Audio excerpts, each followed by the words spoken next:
Hi all welcome to Blasters arena. കഴിഞ്ഞ sporting club ഡൽഹിക്കെതിരെയുള്ള മത്സരത്തിൽ കേരള ബ്ലാസ്റ്റേഴ്സിന് വേണ്ടി അരങ്ങേറ്റം നടത്താൻ പോർച്ചുഗീസ് താരമായ തിയാഗോ ആൽവസിന് കഴിഞ്ഞിരുന്നു. മത്സരത്തിൻ്റെ അവസാനത്തിൽ കുറച്ച് മിനിറ്റുകൾ മാത്രമാണ് അദ്ദേഹം കളിച്ചിട്ടുള്ളത്. പക്ഷെ നല്ല രൂപത്തിലുള്ള ഇമ്പാക്റ്റ് അദ്ദേഹം ഉണ്ടാക്കിയിട്ടുണ്ട്. അദ്ദേഹത്തിൻ്റെ ഒരു തകർപ്പൻ ഫ്രീ കിക്കൊക്കെ നമ്മൾ കണ്ടതാണ്. ഏതായാലും അരങ്ങേറ്റത്തെക്കുറിച്ച് തൻ്റെ ഇൻസ്റ്റഗ്രാമിൽ ഒരു പോസ്റ്റ് അദ്ദേഹം പങ്കുവച്ചിട്ടുണ്ട്. സന്തോഷം പ്രകടിപ്പിച്ചിട്ടുണ്ട്. മാത്രമല്ല ആരാധകർക്ക് വേണ്ടിയാണ്, അവരെ അഭിമാനിതരാക്കാൻ വേണ്ടിയാണ് കേരള ബ്ലാസ്റ്റേഴ്സിനകത്തുള്ള എല്ലാവരും ഇപ്പോൾ കഷ്ടപ്പെടുന്നത് അഥവാ ഹാർഡ് വർക്ക് ചെയ്യുന്നത് എന്നാണ് തിയാഗോ ആൽവസ് പറഞ്ഞിട്ടുള്ളത്. അദ്ദേഹത്തിൻ്റെ വാക്കുകൾ ഇങ്ങനെയാണ്: ബ്ലാസ്റ്റേഴ്സിന് വേണ്ടി അരങ്ങേറ്റം നടത്താൻ കഴിഞ്ഞതിൽ ഞാൻ കൃതാർത്ഥനാണ്. ടീമിൻ്റെ വിജയത്തിലും ഞാൻ ഹാപ്പിയാണ്.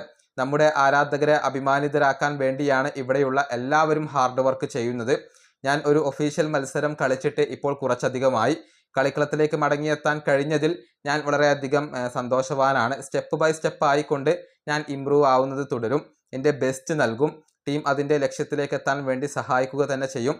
നമുക്ക് ഒരുമിച്ച് മുന്നോട്ട് പോകാം. ഇതാണ് തിയാഗോ ആൽവസ് ഇപ്പോൾ പറഞ്ഞിട്ടുള്ളത്. ആദ്യ മത്സരത്തിൽ പരിക്കിൻ്റെ ചില പ്രശ്നങ്ങൾ കാരണം തിയാഗോ ആൽവസ് കളിച്ചിരുന്നില്ല. കഴിഞ്ഞ മത്സരത്തിലാണ് അദ്ദേഹം മടങ്ങിയെത്തിയത്. ഇനിയിപ്പോൾ മുംബൈ സിറ്റിക്കെതിരെയുള്ള മത്സരത്തിൽ എത്ര മിനിറ്റ് അദ്ദേഹത്തിന് അവസരം ലഭിക്കും എന്നുള്ളതൊക്കെ കാത്തിരുന്നു കാണേണ്ട കാര്യമാണ്. ഈ വീഡിയോ അവസാനിപ്പിക്കുന്നു. അടുത്തൊരു വീണ്ടും കാണാം.